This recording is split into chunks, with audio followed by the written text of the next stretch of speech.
এক কঠিন সময় আসবে, সেটা হচ্ছে হাসরের ময়দান।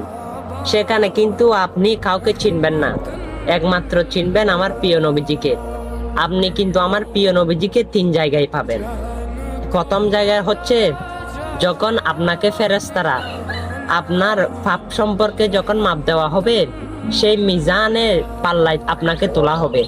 আর আপনি যদি গুনাহগার হন, সেই পাল্লা কিন্তু ভারী হবে। আর ফেরেশতারা আপনাকে ধরে নিয়ে জাহান্নামের দিকে নিয়ে যাইতে থাকবে। তখন আমার প্রিয় নবীজি দেখবে, আপনাকে ডাক দেবে।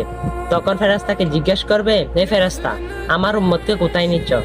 ফেরেশতারা বলবে, ইয়া রাসূলুল্লাহ, তার পাপ কিন্তু বেশি, তাই তাকে জাহান্নামে দিচ্ছি। তখন আমার প্রিয় নবীজি আপনাকে আবার নিয়ে আসলো, এসে মিজানের পাল্লায় তুললো। আমার প্রিয় নবীজির আঙ্গুলটা আপনার পাল্লার মধ্যে দিল, আপনার নেকির পাল্লা ভারী হয়ে গেল। হ্যাঁ, সে মুসিবতের সময় একমাত্র আমার প্রিয় নবীজিকে পাবেন। আর সেই নবীজির হাদিসগুলো বাণীগুলো মানুষের কাছে পৌঁছাবেন, অবশ্যই সেই নবীর সুপারিশ আপনিও পাবেন। আর অবশ্যই মুসলমান হলে প্রতিদিন বাজে ভিডিও অনেক শেয়ার করেন, এটা শেয়ার করে দিবেন। আমিন।